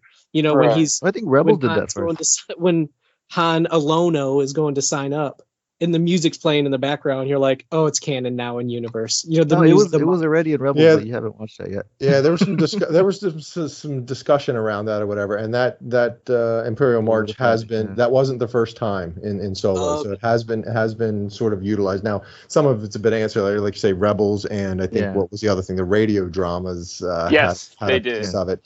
Yeah. So that's canon-ish because the radio dramas have Luke or have Ben and Owen as brothers, if I recall correctly. So one they never mentioned that. That was actually in the book, novelization for That's Return the of the Jedi. novelization. Yeah. There's something in the radio dramas that doesn't jive though. There's some things that are like quasi-canon in the radio dramas. Yeah. There's some things that you're like, oh, well, that's really cool, and then that doesn't fit at all. Like there's these characters of Heater and Squeak that are sort of like in the underworld of, I don't want to get on that stupid. Yeah, all right. So, but but in place of Jabba the Hutt, there's Heater and Squeak, which are really terrible. So yeah.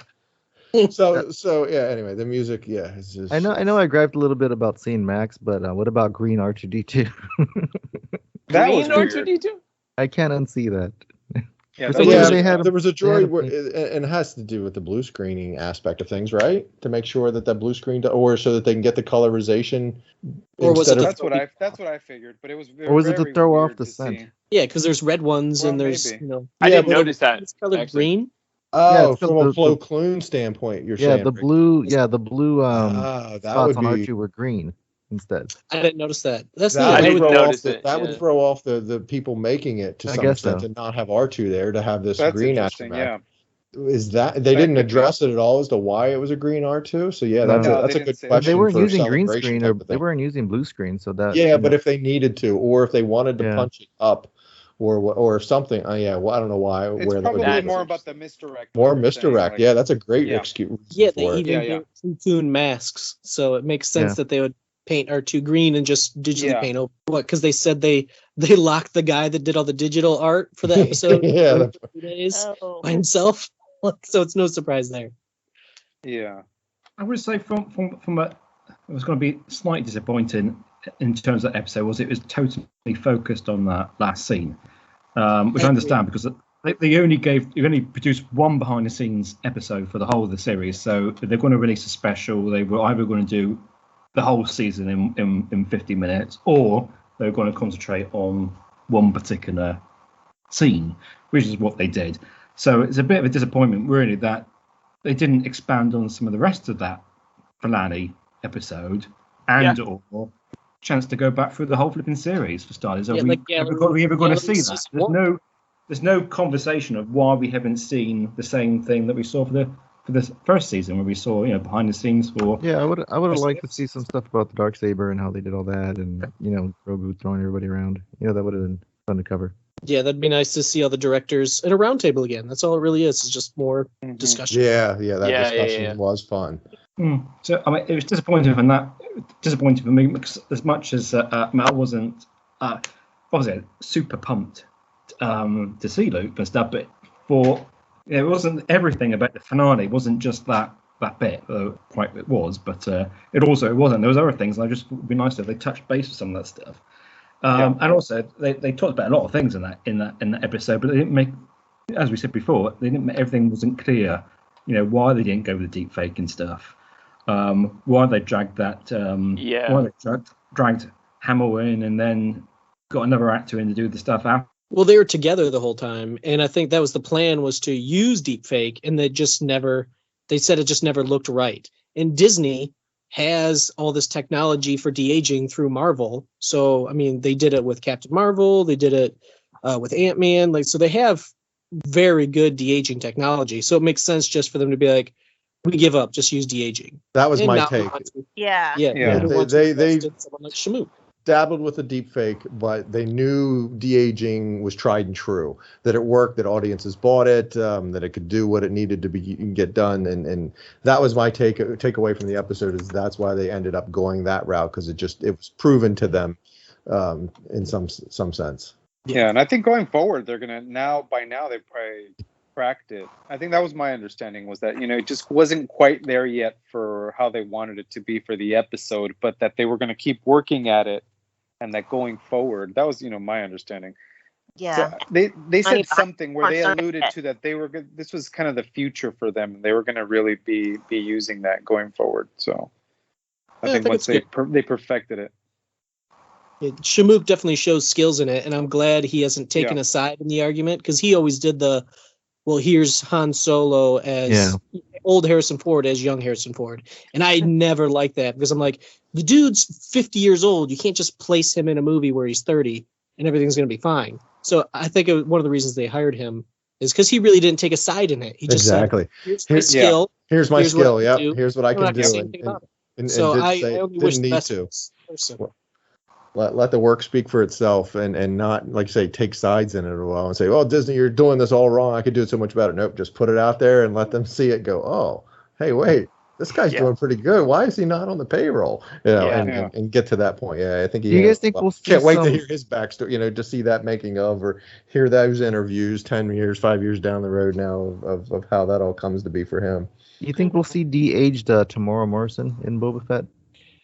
Either that, or they'll bring Daniel Logan in finally, which would be wonderful. Yeah, I think they should. He's just a voice actor, isn't he? No, he was Daniel Logan. No, Daniel Logan was young Boba Fett in Attack of the Clones. Oh, you don't want to do that. Oh yeah, sure you do. Because he doesn't. Because he has to look like young Tamora Morrison.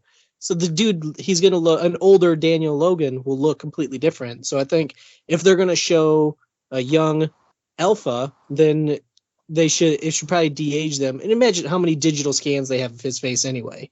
I think fans would go crazy over seeing Daniel Logan. Yeah, there's plenty of reasons to see Tamora. So yeah, having some backstory or flashback that is an early 20s Boba Fett or whatever, and it's Logan that maybe they I want to say de-age into Tamora. That they meld them to something, or just flat out show you Daniel Logan. I think would be because even in episode 2 they kind of merged both of them together to make the middle, in between, Jango and Boba. The one sitting at the computer. Yeah, the one in the commissary too eating. Wasn't that like a third guy? That was the third guy. It was a third guy, yeah. It was a third guy. There was a third guy too, yeah. Yeah.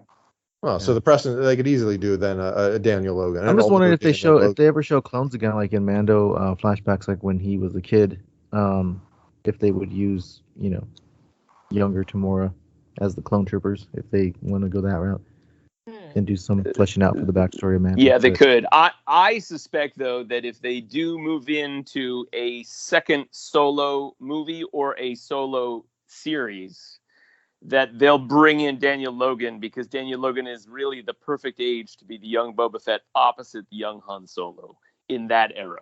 See, that would work. That would work. I would take that. Yeah. Him and Alden, go ahead and recast it, right. if you will, so to speak, and let them be those characters. Yeah, I'd sign on board for that. Fantastic. Yeah. I would buy that. So long as it's good story. It's always got to be good story. Good story. I need to interject because we've still got Visions on our agenda. Let's do it. Board. Yeah. Let's do it.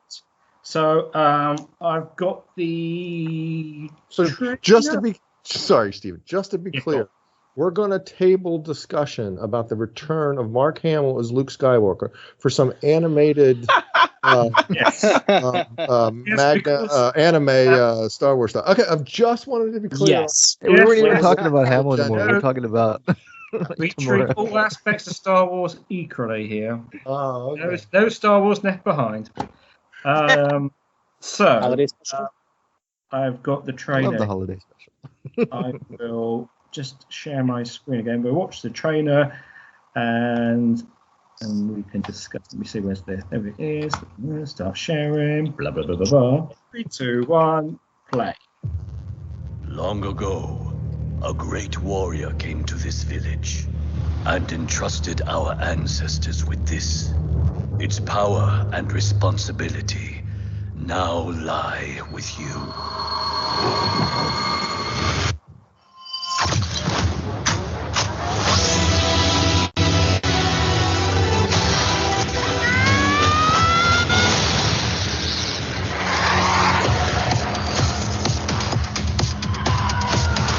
You've been guided by the born.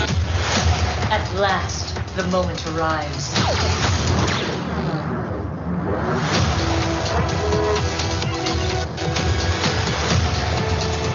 It's the first time I've confronted such darkness. Something ancient and sinister.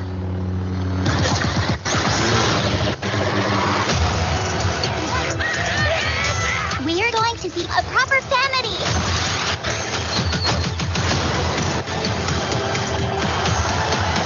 Let's make this our best show ever! フォースと共にあらんこと。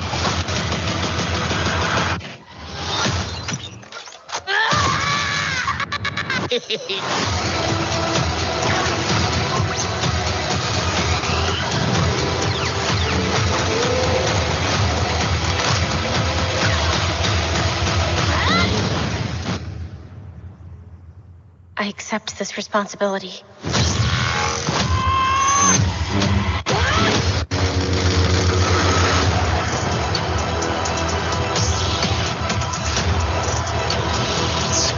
This show just looks so like fun. Let's go! Is it September 22nd yet? It looks so great. I mean, that is a trailer that is chock full of visual blipverts of there's all a lot sorts of goodness for shorts. sequel influences there. I think there's a lot of laser bolt freezing. Yeah, right. Every single thing. Somebody's freezing a laser bolt. I did like seeing the Mos Espa arena again. Tatooine. Yeah. Have the Live Aid fundraiser or whatever that was going to be. My takeaway on watching it is seeing, just again, it gets back to George's letting other storytellers and directors play in his universe. That that was kind of his vision at one point, or wanting something that he's getting to see that come to fruition. I hope the stories do Star Wars universe justice, that they're not all wacky tangent comic booky type of stuff, but I'll get over that. That's my hang up. But to see this coming to fruition, that 7 anime studios telling 9 different stories, that is probably what I'm most excited about, to just see these different things and their take and addition to hopefully the Star Wars universe and add to it in a way that's going to be I don't want it to get too wacky with this one because it's not gonna be canon because this is like alternate, universe type of deal. So like they could go as far as they want to on this one, have crazy force powers and have a person bring down a Star Destroyer with one finger kind of thing. But it's not going to impact the lightsaber. So I mean, they're getting pretty crazy. Yeah, it's not going to impact anything. That was my thing. I didn't care for the pinwheeled whatever that thing was. Me neither. And I enjoy the wackiness, but it's like one of those that's so cool. But when the sound drops out, and I know it's the twin episode when she's locking and loading the lightsaber, that chills, just right? blows my mind because that's a video. That's cinematography. The sound drops off, much like The Last Jedi, where they drop the sound off before the holdo maneuver. They drop the sound out, they do the action, and then it just goes to, crank it up to an 11 again. So it's being the anime nut. I am beyond hyped, and being almost anti CGI that I am. This is what I've been clamoring for forever. So do we know these are shorts? Stoked. These are all shorts. Yeah. I wonder how short though. Like, are I'm just reading. I'm worried they'll be 5 minutes. Yeah, I hope not. Honestly, I'm worried they're going to be 5 minutes long. Well, no, apparently not. I'm not sure. No one is announced. They could be 5 minutes, 20 minutes, 30 minutes. Yeah. We have no idea. I will tell you, as a fan that went through the Tartakovsky era, and got 1 minute shorts. 1 minute shorts were awesome. I got so much out of that first season when they were only like a minute or two, and it was a minute every week or something. It was difficult. Short, and it was in between but it was awesome because it was Star Wars content on my big screen. So yeah, I'll however short they are, it doesn't matter. I'll take it. Apparently, it's been released that they're between 13 and 22 minutes. Oh, okay. I was honestly worried they're going to be 3 or 4 minutes long. Okay, no, I'm fine with that. Apparently, social media embargoes are lifted on September the 17th, and review embargoes are lifted the day before on September the 21st. Oh boy! Okay, so turn off my phone. So people that have seen it can start talking about it. When does this start?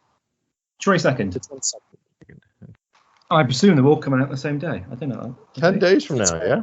I heard that too. They're all releasing, and that's why I was worried they'll be 5 minutes because I'm like, there's no way they'll make 9 episodes all at 40 minutes and have like a 7-hour movie. Well, because they just released on Disney Plus they did little series about the dog from Up, which are really good. Okay. And those, it's Doug Days. Story. Those are really cute. Those are good. But they're like maybe 5 to 7 minutes long, and they released them all on the same day. So right. Yeah, so I sat and watched them all for like maybe it took like an hour to watch them all. Do we think 7 houses, 9 stories? Do we think the 9 stories are 9 individual in their own compartment stories, or are they 9 stories that might tie together in some, maybe the last one, or in some overarching aspect? I feel they're all standalone. You think they're standalone? They're all separate. Yeah. Are they? It's hard for me to say because I haven't been following that much. The trailer kind of made you think. Because like you said, there's different animation studios there, and I don't believe I heard that there were any collaborations. Yeah, they made them all like, here, make what you want to make, and exactly. Put them all together. No reins they could do whatsoever. Yeah, so right. The one made the Fun Kid Family. The one made a dark one. The one made okay. So right, they would be all bit all over the place, but maybe in a different or in a similar era. Because I think there's got to be something has their type of anime that they do, and you can see that in the trailer. So each one kind of did. Who was the anime fan? Are you excited because you're going to see some of the anime you recognize or from a studio you recognize or something? Is that part, or is it just a lot of the studios in general? You want starters. A lot of the studios make lesser known ones. But no, it's just the anime style. You've seen lots of everyone's seen like the fan releases of the TIE Fighters and the openings. A lot of people have seen that, and they've all said, this is the type of action that, would be fantastic. So I think just anime is much more fluent, the way that the characters are drawn. I mean, even when I was watching Animatrix this morning, the way a character stood up, I'm like, they did a great job. It's not blocky like it is with CGI. Like everyone looks like they're on marionette strings. Like there's so much fluency in anime, and really an exaggeration of abilities and powers and the flipping around and shooting electricity. They're fighting on 2 different Star Destroyers, shooting electricity at each other. Like, it just looks amazing. And then there's like the cute little bunny character that's going to be funny, and she apparently has multiple backstories. So, and there's going to be with the musical one, which I watch a lot of My Hero Academia, and one of the best episodes of the entire series is a musical festival where they just sing and like do stuff. And it's one of the most emotional scenes in the entire series because it has a young character that, you know, is happy and stuff like that. And it just seems funnier on this horrible desert planet. A lot of people enjoy pod racing. And then it's like, oh, wait, it might be a whole Renfest thing where there's people singing songs before races. And, you know, so to me, it's like almost that it's canon because I'll just tie it in with pretty much canon unless it's purposely overwritten. Like if it works, yeah. Wonky, as crazy as it wants. Like I said, I think the fan lightsaber is like, okay, that's a little too much. So, but when it comes to powers, well, we had helicopter ones already. So. And those didn't work either. I was gonna mention those, but we got off of it, so I stopped. Oh, being an engineer, just no, the flying lift. Oh, that took me so. Anyway, so there won't be any rocks. There won't be any rock characters in these, will there? Well, that'd be. I want to see anime. Geode. Really? Because what? That. Just like a South Park cutout, kind of moving across the screen. Steven, can you bring that back up and screen share and just maybe not watch it again, but just randomly pick parts on the timeline? There's so much visual. The bunny looks so cool. I do like the bunny one, and I like the the part where you guys said with the lightsaber with putting the crystal in that. I can see this being something I'm probably going to rewatch over and over again because it's just. I like seeing that Death Star droid. Yeah. And then they already said that they're making a manga out of one of the stories already. I believe they're already expanding one of them. So I think one of them is already going to be canon. That manga came out this week, right? Is that that doesn't tie in though, right? Because it's High Republic. There was going to be a prose novel too, wasn't there? So that's interesting. The novel Ronin is related to one of the stories. The one. Yeah. Is it a novel and not a manga? I believe it was a novel. Steven's got it up there. I did see this and wanted to ask about it. That they, you know, the whether the voiceover is truly in line with what the visual is, or whatever. But yeah, there was the somebody entrusted ancestors with this, and it was a red kyber crystal, or so we assume to be a red kyber crystal. That I think that's a little curious, odd. That I don't know that I like the Sith. What do they do to make their crystals red? What if it disgrace them or what whatever? What if it turns a different color when the other person gets it because they're not as Sithy, you know? Like what if it turns green? Turns back. Yeah, so that'd be interesting to see. But I thought that was interesting that they were handing off crystal. But again, whether we talked how trailers sort of can lead, whether the voiceover truly matches the visuals that's being shown, will remain to be seen. But yeah, that was the opening of the box and seeing the hilt. I mean, it's a hilt, even though it's a new one. A hilt is iconic, and it's so awesome to see a hilt in a ceremonial vessel like that or whatever. It's a great visual as well. Colors of the one I got from Disneyland. It's crazy. It's got some pop rivets here and a screw. Yep. It looks. I take it. It looks like a hilt. I mean, it looks. Obviously, I know it's supposed to be. This one looks like an episode 1 lightsaber, but it has like Vader's safety switch there. Yeah. Safety switch. I love that how instead of taking it all apart, the hilt all apart, they just lock and load under the button. I'm like, that's brilliant. I love it. Kind of simple. It's also worth talking about the cast, the voiceover cast for the American. It's incredible. George Takei, George Takei did some voices in Clone Wars, and he's back. And then there's also Neil Patrick Harris, Temuera Morrison is doing Boba Fett. There's a Saturday Night Live guy. Bobby Moynihan. Buy 2 in the box or whatever. Right. Yeah, Bobby Moynihan. Kyle Chandler. I'm just looking through the IMDb page now.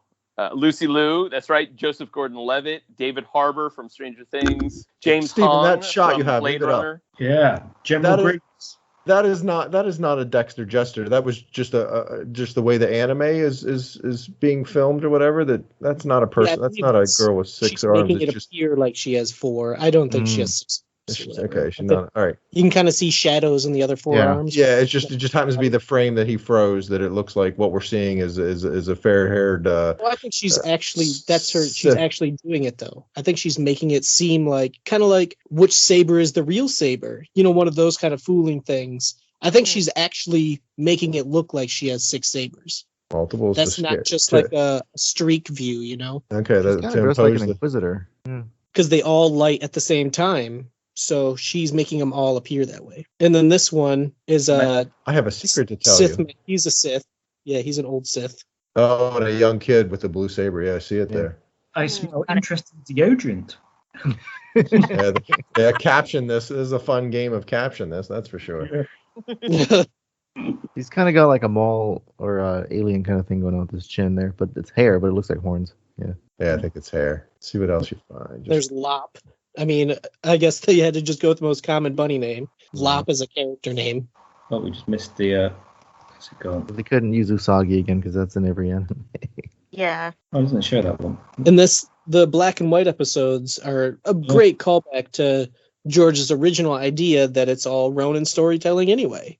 Yeah. So explain that to me. Ronin storytelling?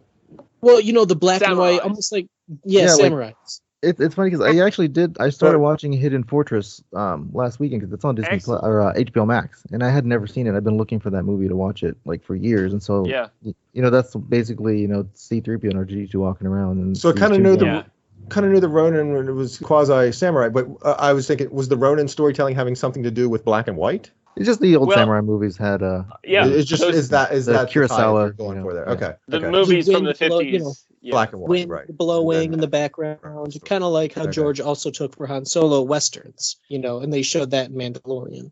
And what I saw there, the visual is going to be fun because if it's a black and white episode, but the color is let's say just the sabers, that's really going to be impactful to see, a red and blue fighting or something, whatever might be going on there. So this is an interesting shot of the Star Destroyer that obviously is so reminiscent of Rogue One, but that it's in. I wonder if it's a 12-mile long thing that's in atmosphere that's just but a couple of miles, or I don't know. It's right off the surface of wherever we're at, kind of thing. That's a stunning visual for anyone that's on the ground, I'm sure. Yeah, a lot of these might end up as backgrounds to my phone, but I can't find any that are 16:9 shape or whatever that go to a phone because it always ends up being super wide. But this just seems like it's going to have a ton of visuals, a lot of imagery that animes and Japanese studios are known for. These guys remind me the guys with the big low-tad hats, big giant saucers on their heads. They look like the. It's that chap in the High Republic, isn't it? The Jedi who's got Embo. That's not who you're talking about, Stephen. But we've seen this big hat thing now on Embo and who's the character that was a peg warmer, from Constable Zuvio. Yeah, Zuvio. So they're trying to find some character. Kind of got Zuvio's hat width beaten or his diameter. Yeah. Then catching sabers or catching blaster bolts, which is now a mainstay. So that's great. Yeah. A cup of tea. That's bright. I think this is going to be my favorite moment. Yeah. Steven's favorite. The Brit in the room is like, oh yeah, a cup of tea. Yeah, here we go. That looks like looks like a toast holder on the back of his wrist too. Oh yeah, he's got a toaster. Everything's better with a cup of tea. That's what it's going to be coming in Star Wars. The thing with the laser bolt blast freezing, whatever. She then reverses direction with it and throws it back at him. I thought I saw. So that a new added twist, whatever. Is that the Knights of Ni? This is trying to get anybody laugh and date themselves. Getting some better reception. Yeah, 5G. Looking for 5G, but scared of it. Wearing the hat as well. Yeah, better helmet. That's great. Yeah, there's a lot of cool visuals. It's merely a flesh wound. Yeah, there's I believe he's an android or he's a robot. So I found it. I don't know if they'll have him with any force powers or anything. Definitely has a. Because Ron's gone wrong. Ron's gone wrong. What's up, Ron? Okay. It's gonna be a fun little. I mean, I'd rather have something like this than Detours. Seeing it this way, you really do see. I notice now the different anime. Oh, that looks like both styles. It all sort of blended, or it was just anime to me. It was the trailer's watching and so much visuals and so much change, whatever. But seeing it as we sort of step through just various shots along the timeline, you can definitely see the different studio anime styles. I honestly Very would love to see simplistic look. I can't wait to see a scene where it's just like, even in that black and white one, where it's just like a guy standing there, the wind's blowing, it's all silent, and then he's just holding the lightsaber there, waiting to battle. And it ignites. Yeah. Did you see Boba Fett playing at the screen too? So yeah, I've definitely found it interesting that someone's doing a Boba Fett episode with an entire season of Boba Fett coming out. A cool 4-LOM, maybe. As if 4-LOM wasn't cool. Just delete that from my eyes. There's Kylo Ren. Delete that from my eyes. That is. Just shoot it in the middle. Like it's hitting the ground. He has to be like 8 feet. How long's a lightsaber blade? It just have to be so tall. It worked for Grievous. You always have to have the high ground in order for it to work. It's totally unwieldy. If it doesn't take him off like a helicopter, I'm going to be upset. If he's just like up and away, and he goes away, I'll be upset. Like, just go all out ridiculousness. Oh. See, like that visionary. That's why I'm excited, because Japanese studios are so good. Some absolutely cool stills, isn't there?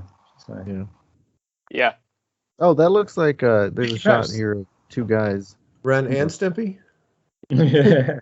That's your hidden fortress, Yeah, that's what that's definitely what that was look like, Ricky. We're going to be a two at the beginning. And Rabbit. And a Lop. pumpkin. Their name's Lop. But what's with the... Is that Jackson's what's kid? Green Rabbit? There's Lop again. So what's the Green Rabbit that's already in Star Wars? Jackson.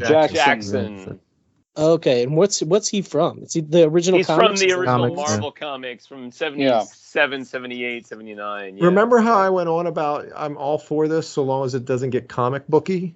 Well, that's what comic booky. Well, no. These stories are going to be okay, but Jackson is what I'm referring to. Those Marvel comics, how they took the Star Wars story and went comic booky with some of the things. I don't think this is going to be doing that or whatever, but that's my reference as an OTG fan.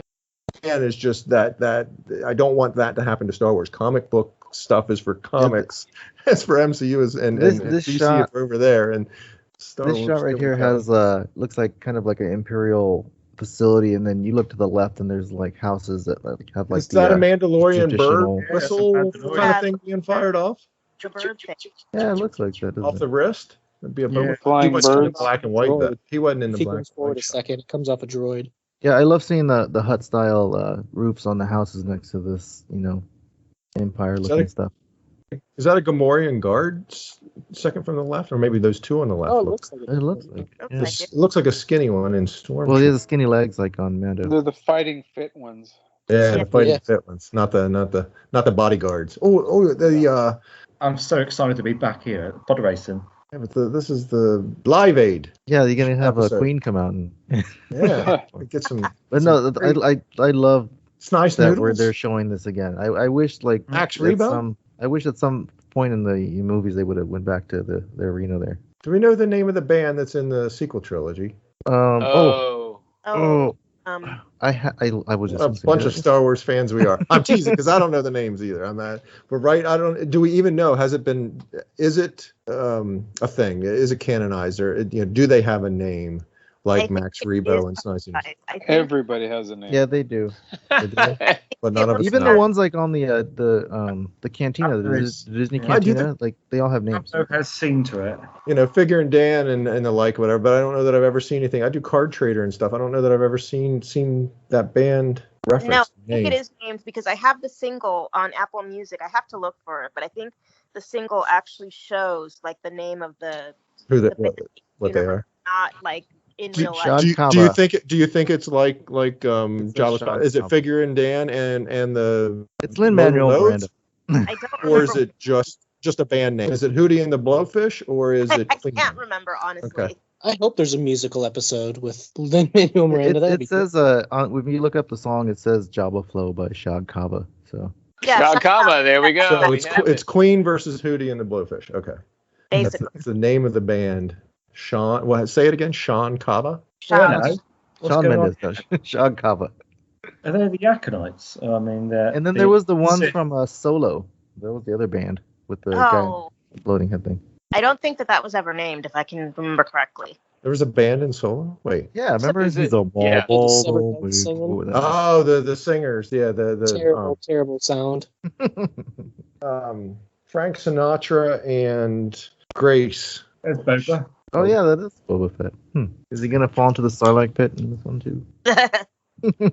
No, that's where we see him fly out of it. Oh, that'd be cool. Yeah, he's gonna die. He's not in the anime. Grace Slick. No, not Grace Slick. Talking about Grace Jones. Grace Jones. Thank you. It was Frank Sinatra and Grace Jones that are in Solo. Yeah, I found it kind of surprising that he had his helmet blown up in Clone Wars. So, like, oh yeah, So the only thing that's really his dad's armor is what, the chest plate? Like that's I found that kind of weird. Well, but in Attack of the Clones, you see that the father has like this massive collection of armor. It's not just one set. Like, does it? Yeah, you could. If you think about though, if it is made out of, he doesn't want to wear the helmet of his severed head's father. He has another helmet. But Ryan, if it's Beskar, will it explode like it did on Clone Wars? So that might have been a decoy helmet. Definitely blew up in Clone Wars. It might have not been shattered in Clone Wars, is what you're saying? It's in pieces. I remember him using it as a decoy for them to pick it up, but we see it in pieces. Yeah, it explodes. Well, it has a huge hole in it. To Ricky's point, then it wasn't the Beskar. It wasn't the good one. It was the Black Series one. Got it at Walmart. Prop one. Yeah, it was the cosplay one. Thank you. The cosplay one. If it shattered, because Beskar shouldn't. I'm sure we've seen it had more than heat up in Mandalorian. When it gets the Darksaber, it heats up. So I don't think Beskar is invincible. I just think it has a very high resistance rate.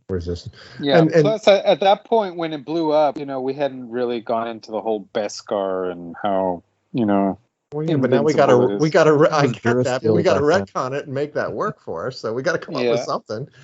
It just ripped it open like a blooming onion. So I don't know.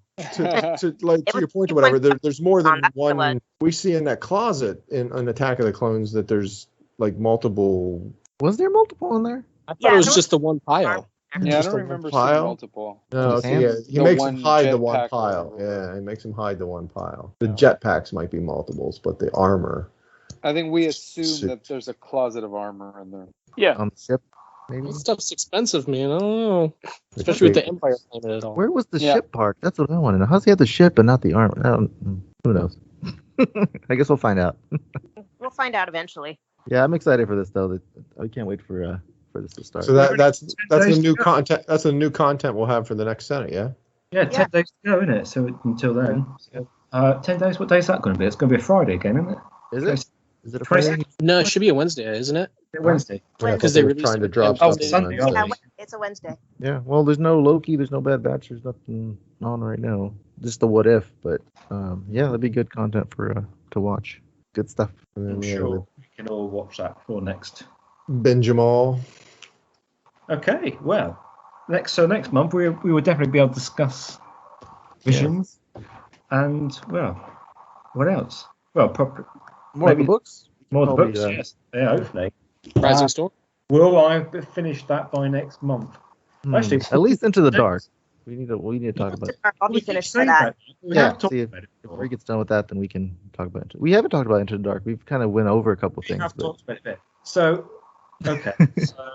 Can I read 3/4 of a book in 3 weeks? Yes, you can. You can do it. Short book in 3 weeks time, no problem. Plus, you have to watch something, so it's going to be. Steven, that is going to be. Boy, I feel for you. If I could just not turn on the Disney Plus app and rewatch episodes of Lost that I've watched 100 million times already, I might actually be have time to watch other stuff. Lost? I'm watching Lost episodes at the moment, but yes. You guys have Lost on Disney Plus? Yeah. Okay. It's all one station there, or one app for. Yeah, we've got Star. We got the Star. Really? Okay. That's what it is, yeah. I forgot about that. And then Lost episodes are rewatchable? Yeah. Come on.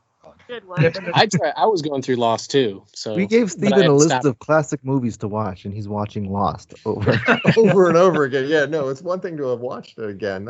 I support your Lost reviewing. Even they're all dead. Okay, just get over it. They've been dead the whole time. We're not talking about that anyway now. So okay.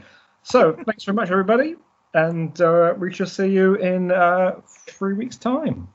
if you really enjoyed this and want to have more fantastic Star Wars conversation with us all, Positively Star Wars on Facebook. Just type that into your search bar. Don't use Bing. And find us. This is what we are, and this is what we're good at. It's a fantastic Senate, y'all. Absolutely. And we're on Twitter, and we're on Instagram, and we might be on TikTok. I think we have like somebody on the new guy got TikTok duties. Yeah, who was that? I'm not the newest one anymore. Do a dance on TikTok. I'm not the newest one now. Yes. Okay, well, thanks very much, everybody. Have a good day, and we shall see you again. Cheers. All right. All right. Goodbye. Take care. Bye. Yeah. Go switch off.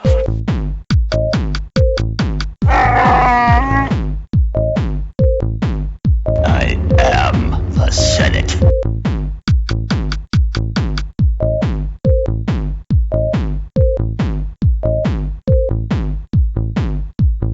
The Force will be with you, always.